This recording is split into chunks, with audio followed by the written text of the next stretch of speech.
Hello everyone, स्वागत है आप सभी का हमारे इस चैनल पे नए हैं तो चैनल को सब्सक्राइब कर दीजिए, वीडियो को लाइक कर दीजिए और दोस्तों तक शेयर कर दीजिए। आज हम लोग स्टार्ट करते हैं इस अमेजिंग से चैप्टर को जिसका नाम है synthetic fibres and plastic. Synthetic fibres and plastic, ये अमेजिंग सा चैप्टर आज आपके ब्रेन के लाइब्रेरी में एकदम सेट कर देंगे। तो आइए स्टार्ट करते हैं बिना समय को वेस्ट करते हुए। सबसे पहले बात करते हैं इंट्रोडक्शन के ऊपर। तो क्या कह रहा है, the synthetic fibres are artificially made. जो सिंथेटिक फाइबर्स होता है वो आर्टिफिशियली बनाया जाता है and are also known as man made fibre, और इसी को हम लोग मेन मेड फाइबर्स कहते हैं। क्या कहते हैं बाबू? इसी को हम लोग मेन मेड फाइबर कहते हैं। The first man made synthetic fibre जो है वो हमारा कौन है? नायलॉन है। The first man made synthetic fibre हमारा क्या है भाई? The first man made synthetic fibre हमारा क्या है? बोलोगे मेरे साथ साथ? The first man made synthetic fibre क्या है? The first man made synthetic fibre है nylon. Natural and synthetic fibre की बात करें तो नेचुरल फाइबर क्या होता है? वैसा फाइबर जिसे हम लोग ऑब्टेन करें नेचुरल रिसोर्सेज से, लाइक प्लांट्स एंड एनिमल। वैसा फाइबर जिसे हम लोग प्लांट्स एंड एनिमल से क्या करें भाई? प्लांट्स एंड एनिमल से ऑब्टेन करें, वैसे फाइबर्स को हम लोग नेचुरल फाइबर कहते हैं। एग्जाम्पल के तौर पे कॉटन, जूट, ऊल, ये सब हमारा क्या होता है? नेचुरल फाइबर होता है। अगर बात करें सिंथेटिक फाइबर की तो which are man made and synthesise in a laboratory from chemical. एक ऐसा फाइबर जो कि आदमी के द्वारा, इंसान के द्वारा बनाया जाता हो। किसके द्वारा बनाया जाता हो? इंसान के द्वारा बनाया जाता हो, लेबोरेटरी में केमिकल का इस्तेमाल करके, वैसे फाइबर्स को हम लोग सिंथेटिक फाइबर्स कहते हैं। और एग्जाम्पल की बात करें तो नायलॉन, पॉलिस्टर। नायलॉन और पॉलिस्टर ये दो हमारा क्या होता है बाबू? नायलॉन और पॉलिस्टर ये दो हमारा सिंथेटिक फाइबर होता है। और नेचुरल फाइबर की बात करें तो कॉटन, जूट, ऊल, ये तीन हमारा नेचुरल फाइबर होता है। यहाँ तक क्लियर है एकदम? पॉलीमर्स की बात कर तो क्या कह रहा है? Polymer is a long chain of molecule. Polymer क्या होता है? लॉन्ग चेन होता है मॉलिक्यूल का। समझोगे क्या होता है? हमारे पास छोटे छोटे सिंगल यूनिट्स होते हैं जिसे हम लोग मोनोमर यूनिट्स कहते हैं। ये कई सारा मोनोमर यूनिट आपस में जुड़कर पॉलीमर बनाता है। क्या बनाता है बाबू? पॉलीमर बनाता है। कई सारा मोनोमर यूनिट आपस में जुड़कर क्या बनाता है? पॉलीमर बनाता है। तो क्या रहा है? Polymer is a long chain of molecule which is made up of a large number of monomer. जो कि कैसे बनता है? कई सारे मोनोमर यूनिट के जुड़ने से बनता है। मॉलिक्यूल ज्वाइन टुगेदर, ये जो मोनोमर मॉलिक्यूल्स हैं वो क्या करते हैं? आपस में ज्वाइंट होते हैं और बनाते हैं एक लार्ज मॉलिक्यूल। इसी लार्ज मॉलिक्यूल को हम लोग पॉलीमर कहते हैं। तो कई सारे हमारे पास मोनोमर मॉलिक्यूल आपस में जुड़ते हैं और एक बड़ा सा लार्ज मॉलिक्यूल बनाते हैं। उस लार्ज मॉलिक्यूल को हम लोग पॉलीमर कहते हैं। Polymer are also natural and synthetic. Polymer जो है वो भी नेचुरल और सिंथेटिक दोनों हो सकता है। सिल्क की बात करें, ऊल की बात करें और कॉटन की बात करें तो ये सब नेचुरल पॉलीमर के एग्जाम्पल है।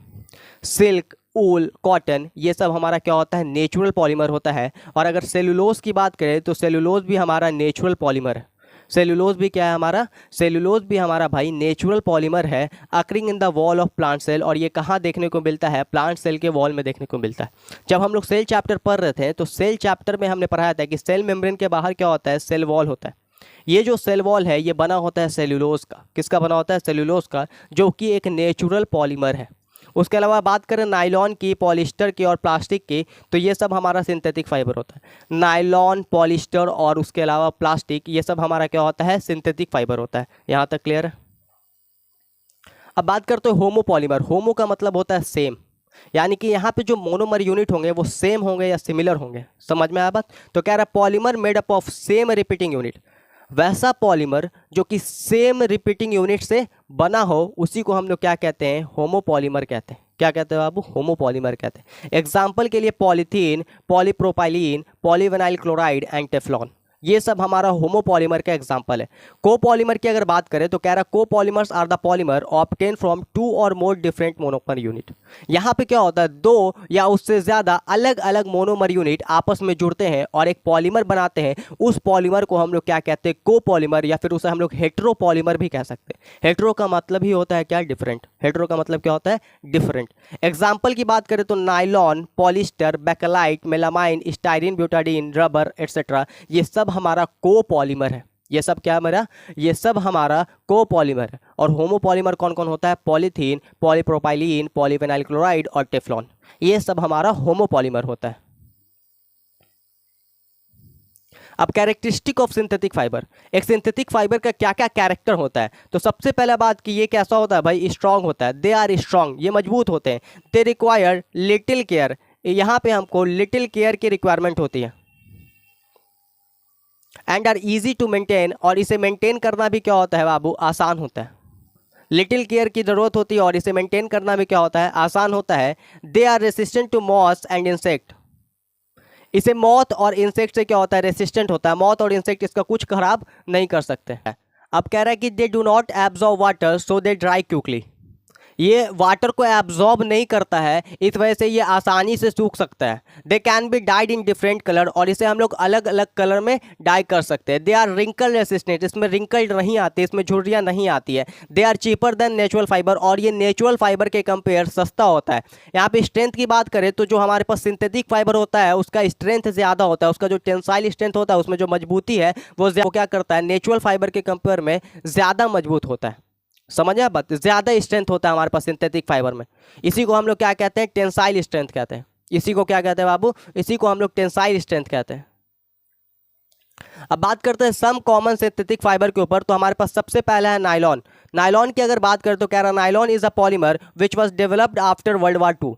नायलॉन एक ऐसा पॉलीमर है जो कि वर्ल्ड वार टू के बाद क्या किया गया था भाई, डेवलप किया गया था। It was first use to make stocking for womens. The word nylon has been drive from the initial letter of New York and London. अब ये जो वर्ड है नायलॉन वो कहाँ से आया है, ये आया है बाबू न्यूयॉर्क का इनिशियल ले लिया गया भाई NY, और लंदन का इनिशियल यानी कि शुरू का लेटर ले लिया गया और बना दिया गया भाई नायलॉन। समझ में आया बात, क्यों किया गया भाई ऐसा, since it was first produce in this cities, क्योंकि ये सबसे पहले कहाँ प्रोड्यूस किया गया था, इन सभी सिटीज में प्रोड्यूस हुआ था। It was prepare by using raw material from coal, water and air. Coal, water और एयर, इन सब का इस्तेमाल करके हम लोग नायलॉन बनाते हैं। Nylon is a polymer made up of polyamides. Nylon क्या है बाबू, एक पॉलीमर है जो कि किसका बना होता है, पॉलीमाइड्स का बना होता है। In which the monomer is an amide, और इसका जो मोनोमर यूनिट होता है वो क्या होता है, एमाइड होता है। तो एमाइड क्या है, एमाइड की अगर बात करें तो ये मोनोमर यूनिट होता है। क्या होता है बाबू, मोनोमर, ये क्या होता है, मोनोमर यूनिट होता है। किसका मोनोमर यूनिट भाई, तो नायलॉन का।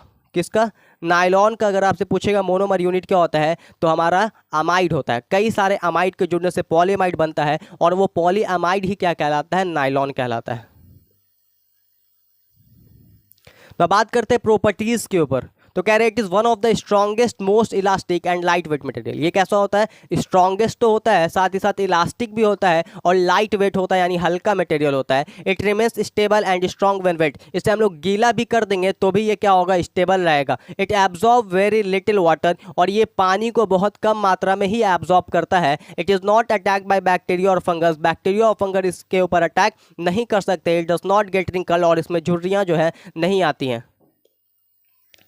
अब बात करते हैं यूजेस के ऊपर कि क्या यूजेस है, क्या इस्तेमाल है नायलॉन का। तो कह रहा है it is use for making fishing nets, जो मछली पकड़ने वाला जाल होता है उसको बनाने के लिए नायलॉन का इस्तेमाल किया जाता है। उसके अलावा रोप्स यानी रस्सी बनाने के लिए, पैराशूट में, टूथब्रश ब्रिशल्स में, पेंट ब्रशेस में, कार सीट बेल्ट में, स्लीपिंग बैग्स में, इन सब में इसका इस्तेमाल किया जाता है। It is use for making hosiery goods, जो घर में हमारे पास जो कपड़े होते हैं ठंडा वाला उसको बनाने के लिए, जो स्वेटर्स होते हैं, ग्लव्स होता है, उसको बनाने के लिए भी नायलॉन का इस्तेमाल किया जाता है। अल्सो मेकिंग स्विमवेयर, जो स्विमवेयर होता है जिसे पहन के कपड़ा को तैरा जाता है, जिस कपड़े को पहन के तैरा जाता है, उस कपड़े को बनाने के लिए भी नायलॉन का इस्तेमाल किया जाता है। उसके अलावा रेन कोट्स को बनाने के लिए भी नायलॉन का इस्तेमाल किया जाता है। अम्ब्रेला को बनाने के लिए भी नायलॉन का इस्तेमाल किया जाता है। It is used as dress material due to its nature of wrinkle resistant and resistant to attack by moth and other insect. इसका इस्तेमाल ड्रेस मटेरियल बनाने में भी किया जाता है, क्योंकि इस पर कोई भी मॉथ और इंसेक्ट अटैक नहीं कर पाता है। ना बात करते हैं रेयॉन के ऊपर, तो कह रहे हैं it is type of synthetic fibre which is obtain from a natural polymer, और उस नेचुरल पॉलीमर का नाम क्या भाई, सेलुलोज। ये क्या है, ये एक सिंथेटिक फाइबर है, लेकिन इसको ऑब्टेन कहाँ से किया गया, इसको पाया कहाँ से गया, तो ये नेचुरल पॉलीमर से मिलता है हमको, और वो नेचुरल पॉलीमर का नाम क्या है, cellulose. It is also called artificial silk, इसे हम लोग आर्टिफिशियल सिल्क भी कहते हैं, since it has a shiny appearance like silk, क्योंकि इसका जो अपीयरेंस है, इसको जब हम लोग देखते हैं तो ये जो हमारे पास सिल्क है उसी की तरह क्या करता है, शाइन करता है। ना बात करते हैं प्रॉपर्टीज की, तो कह रहा है इट रिसेंबल सिल्क, ये सिल्क के क्या होता है, मिलते जुलता होता है। इन अपीयरेंस, देखने दिखने में, but is much more durable, लेकिन ये लंबे समय तक चलता है। It can be blended with cotton और ऊल, इसे हम लोग कॉटन और ऊल यानी कि रुई और ऊन के साथ मिला सकते हैं। यूजेस की बात करें तो फॉर मेकिंग गाउज और बैंडेज, गाउज और बैंडेज बनाने में इसका इस्तेमाल किया जाता है। फॉर मेकिंग टायर कॉर्ड्स, जब टायर पंचर हो जाता है तो टायर बनाने में भी इसका इस्तेमाल किया जाता है। For making durable carpets, carpets बनाने के लिए। Furnishing by using a blend of rayon and wool, rayon और ऊल को मिक्स करके फर्निशिंग बनाने में भी हम लोग, जो फर्निश चीज़ होती है, कारपेट्स होता है, उन सबको बनाने में भी इसका इस्तेमाल करते हैं। फॉर मेकिंग ड्रेस मटेरियल, और ड्रेस मटेरियल बनाने में भी इसका इस्तेमाल किया जाता है। ना पॉलिस्टर की बात करते तो पॉलिस्टर क्या, पॉली मतलब ढेर सारा, और यहाँ पे कई सारे क्या होंगे हमारे पास, ईस्टर होंगे। टेरिलीन क्या कह रहा है, Terylene and Dacron are synthetic fibre, Terylene और डैक्रॉन जो है वो सिंथेटिक फाइबर है, जो कि क्या है भाई, पॉलिस्टर है। They are prepare from petroleum, ये किससे बनाया जाता है, पेट्रोलियम से बनाया जाता है, पेट्रोलियम प्रोडक्ट से बनाया जाता है। And made by repeating unit of Easter, और कई सारे ईस्टर आपस में रिपीट करके क्या बनाते हैं, पॉली ईस्टर बनाते हैं। क्या बनाते हैं, पॉलिस्टर बनाते हैं। प्रॉपर्टीज की बात करें तो कह रहे हैं it has property of water repulsion, ये क्या करता है, ये वाटर को रिपेल करता है। It can be blended with cotton to form terrycot and with wool to form terrywool, अगर हम लोग पॉलिस्टर को कॉटन के साथ मिला दे तो टेरी कॉट बन जाएगा, और अगर हम लोग अगर पॉलिस्टर को ऊन के साथ मिला दें यानी ऊल के साथ मिला लें तो उसे हम लोग कहेंगे terrywool. It is strong and tough, और ये कैसा होता है, स्ट्रॉन्ग और साथ ही साथ टफ होता है। यूजेस की बात करें तो फॉर मेकिंग ड्रेस मटेरियल, कपड़ों को बनाने में इसका इस्तेमाल किया जाता है। PET polyethylene terephthalate is the most common polyester, ये एक कॉमन पॉलिस्टर है। इसका इस्तेमाल किया जाता है सॉफ्ट ड्रिंक बोतल्स को बनाने के लिए, यूटेंसिल्स को बनाने के लिए, जो किचन में सामान होते हैं, फिल्म्स को बनाने के लिए, और वायर्स को बनाने के लिए, जो अल्ट्रासाउंड एक्सरे वाला जो पेपर होता है उसको फिल्म्स कहते हैं, फिल्म्स को बनाने के लिए, वायर्स को बनाने के लिए हम लोग किसका इस्तेमाल करते हैं, पॉलिस्टर का। उसके अलावा कह रहा है कि terrycot and terrywool are use to make suit और ट्राउजर, टेरी कोट और टेरी ऊल का इस्तेमाल किया जाता है सूट और ट्राउजर बनाने में। उसके अलावा कह रहा है कि टेरिलीन जो है उसका इस्तेमाल किया जाता है सेल्स ऑफ बोट्स बनाने के लिए। जो हमारे पास नाव होता है, नाव में देखे होगे, बोट्स में देखे होगे, इस तरह से ऊपर में ऐसे होता है, तो इसे हम लोग सेल्स ऑफ बोट कहते हैं। क्या कहते हैं, सेल्स। ये क्या होता है, सेल्स होता है। तो ये जो सेल्स है ना बाबू, SAILS सेल्स, ये किसका बना होता है, टेरिलीन का बना होता है। और कारपेट बनाने में भी टेरिलीन का इस्तेमाल किया जाता है। मैं बात करते हैं एक्रेलिक, तो कह रहा है it is a synthetic fibre. Acrylic क्या है, एक सिंथेटिक फाइबर है विच रिसेंबल टू नेचुरल वूल, जो कि किससे मिलता जुलता होता है, नेचुरल वूल से मिलता जुलता होता है। And each much cheaper and durable than wool itself, और ऊल के कंपेयर, जो हमारे पास नेचुरल ऊल है उसके कंपेयर क्या होता है, सस्ता होता है और लंबे समय तक चलता है। प्रॉपर्टीज की बात करें तो इट इज़ लाइट वेट, यह हल्का होगा, सॉफ्ट होगा एंड वार्म होगा। इट कैन बी डाइड इसलिए श्रिंक और रिंकल, इसमें भाई श्रिंक और रिंकल नहीं आता, झुर्रियाँ नहीं आती है। It is resistant to moth and insect, और मॉथ और इंसेक्ट से भी ये बचे रहते हैं। यूजेस की बात करें तो it is use for making blankets, इसका इस्तेमाल ब्लैंकेट्स बनाने में किया जाता है, शॉल्स बनाने में किया जाता है, उसके अलावा स्वेटर्स बनाने में इस्तेमाल किया जाता है। It can be blended with wool, इसे हम लोग ऊल यानी ऊन के साथ मिक्स करते हैं to make material for suits, ताकि हम लोग सूट्स बना पाएँ एंड ट्राउज़र बना पाए। जो हमारे पास ठंडों के दिन में गरम सूट आता है, गरम ट्राउज़र आता है, वो सब किसका बना होता है, एक्रेलिक का बना होता है।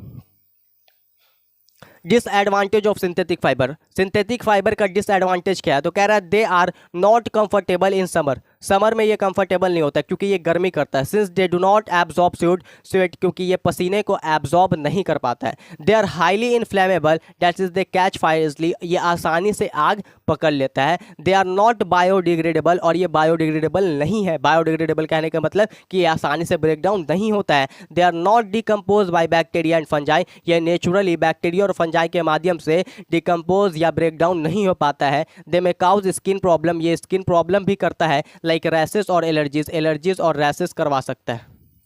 इसलिए गर्मी में सिंथेटिक फाइबर का इस्तेमाल नहीं करना चाहिए। प्लास्टिक की बात करें तो क्या रहा है, plastic are polymer just like synthetic fibre, plastic भी एक पॉलीमर है सिंथेटिक फाइबर के ही तरह, but they can be moulded और शेप्ड, लेकिन इसे हम लोग किसी शेप में ढाल सकते हैं, usually by heat and pressure, heat और प्रेशर लगा के। Plastic of different kinds are the most widely use man made material, सबसे ज़्यादा इंसान के द्वारा किसी मटेरियल का अगर इस्तेमाल किया जा रहा है तो वो है plastic. They are made from the chemical of petroleum origin called petrochemical, ये किसका बना होता है भाई, केमिकल जो कि पेट्रोलियम, जिसका ओरिजिन कहाँ से हो, पेट्रोलियम से हो, और उसे पेट्रोकेमिकल्स भी कहते हैं। टाइप्स ऑफ प्लास्टिक की बात करें तो प्लास्टिक जो है वो हमारा दो तरह का होता है। कितने तरह का होता है बाबू? प्लास्टिक का टू टाइप्स। एक होता है हमारा थर्मोप्लास्टिक। थर्मोप्लास्टिक की बात करें तो कह रहा such plastic which become soft on heating can be melted and reshaped again and again are called thermoplastic. वैसा प्लास्टिक जिसका शेप जो है हम बार बार बदल सकें, बार बार उसके शेप को हीट दे के हम लोग क्या कर सके, चेंज कर सके, वैसे प्लास्टिक को हम लोग थर्मोप्लास्टिक कहते हैं। This plastic have linear arrangement of monomer. यहाँ पे जो मोनोमर्स यूनिट है उनका जो अरेंजमेंट होता है वो लीनियर होता है। इस तरह से क्या होता है, लीनियर अरेंजमेंट होता है। इस वजह से हम लोग आसानी से इसके शेप को चेंज कर पाते हैं। Hence the unit can be easily separated on heating. इस वजह से इसका जो यूनिट है उसको हम लोग आसानी से सेपरेट कर देते हैं हीट देके। They can be easily moulded, और ये आसानी से मोल्ड हो जाता है when hot and regain their properties on cooling. Example की बात करें तो पॉलीथीन, पॉलीस्टिरीन, पॉलीविनाइल क्लोराइड यानी पीवीसी, ये सब क्या है, हमारा थर्मोप्लास्टिक है। एग्जाम्पल से ही सवाल आता है। ना बात करते हैं थर्मोसेटिंग प्लास्टिक। तो थर्मोसेटिंग प्लास्टिक क्या होता है? Those plastic which when moulded once can not be softened on heating are called thermosetting plastic. वैसा प्लास्टिक जिसे हमने एक बार शेप में ढाल दिया है, जिस शेप में, उस शेप से अब वो दूसरे शेप में नहीं आएगा, उसको हम हीट देते रहें चाहे जो करते रहें। समझ में आया बात? They can be moulded only once because their monomer units are cross linked. और यहाँ पे जो मोनोमर यूनिट होता है वो क्रॉस लिंक्ड होता है कुछ इस तरीके से। इस तरीके से हमारे पास क्या होता है, क्रॉस लिंक्ड होता है। देखोगे ये हमारे पास दो लीनियर हो गया, इस दो लीनियर के बीच में इस तरह से क्रॉस लिंक्ड होता है। और भी लीनियर हो सकता है, इस तरीके से क्या होता है, क्रॉस लिंक्ड होता है। एग्जाम्पल की बात करें तो बेकेलाइट और मेलामाइन। ये बेकेलाइट और मेलामाइन जो है ये थर्मोसेटिंग प्लास्टिक का क्या होता है, एग्जाम्पल होता है। ना बात करते हैं बायोडिग्रेडेबल और नॉन बायोडिग्रेडेबल सब्सटेंस के ऊपर। बायोडिग्रेडेबल सब्सटेंस का मतलब होता है material which get decompose through natural process like action by micro organism is called biodegradable. एक ऐसा मटेरियल जिसे बैक्टीरिया, जिसे क्या कौन बाबू, बैक्टीरिया और फंजाई ब्रेक डाउन कर सके, ब्रेक डाउन कर सके, उसी को हम लोग क्या कहते हैं, बायोडिग्रेडेबल कहते हैं। और नॉन बायोडिग्रेडेबल ऐसा मटेरियल है जिसे बैक्टीरिया और फंजाई यानी नेचुरली वो ब्रेक डाउन ना हो। A material which is not easily decompose by natural process is called non biodegradable. एक ऐसा मटेरियल जो कि आसानी से ब्रेक डाउन ना हो, वैसे मटेरियल को हम लोग नॉन बायोडिग्रेडेबल मटेरियल कहते हैं। It may take several year to get decompose. ये कई साल लगा लेते हैं डिकम्पोज होने में, कई साल लग जाता है इन्हें डिकम्पोज करने में यानी ब्रेक डाउन करने में। पॉल्यूशन काउज्ड बाय प्लास्टिक, कह रहा प्लास्टिक का नॉन बायोडिग्रेडेबल। प्लास्टिक जो है वो क्या होता है, नॉन बायोडिग्रेडेबल होता है, यानी बैक्टीरिया और फंजाई जो है इन्हें डिकम्पोज ब्रेक डाउन नहीं कर पाते हैं। Articles like polythene wax when mix with garbage chalk the respiratory system of animals like cause. अगर पॉलीथीन जो हमारे पास काव है, उनका जो खाना है उनके साथ अगर मिक्स हो जाता है तो वो एनिमल में रेस्पिरेटरी प्रॉब्लम कर सकता है। Polythene bag cause clogging of drains. Polythene bag क्या करता है, इस तरीके से उनके गट में रास्ता होता है तो उसमें क्या होता है, खट्टा इस तरह से ऐसे करके बैठ जाता है, खट्टा इस तरह से बैठ जाता है। Plastic evolve poisonous fumes on burning. और जब हम लोग प्लास्टिक को क्या करते हैं, जलाते हैं बाबू, evolve poisonous fumes on burning. जब हम लोग प्लास्टिक को जलाते हैं तो पॉइजनस फ्यूम्स आता है। कैसा फ्यूम्स आता है, पॉइजनस फ्यूम्स आता है। जो हमारे पास प्लास्टिक को जलाने पे जो हमारे पास फ्यूम्स आता है वो कैसा होता है, पॉइजनस होता है। Measure to reduce plastic pollution, क्या हम लोग करें कि प्लास्टिक पॉल्यूशन कम हो सके। We should try to reduce plastic pollution by following the 5R principle. अगर हम 5R प्रिंसिपल को फॉलो करते हैं तो प्लास्टिक पॉल्यूशन को कम किया जा सकता है। वो है रिड्यूस यानी कि कम इस्तेमाल किया जाता है, रीयूज़ यानी कि दोबारा इस्तेमाल करें, रिसाइकल करें, उसके अलावा रिकवर करें, रिफ्यूज़ करें। अगर ये चीज़ हम लोग करते हैं, ये 5R प्रिंसिपल का इस्तेमाल करते हैं, तो जो पॉल्यूशन है वो क्या होगा, कम होगा। थैंक यू बच्चों, अगर सेशन अच्छा लगा हो तो सेशन को लाइक करना। थैंक यू, धन्यवाद।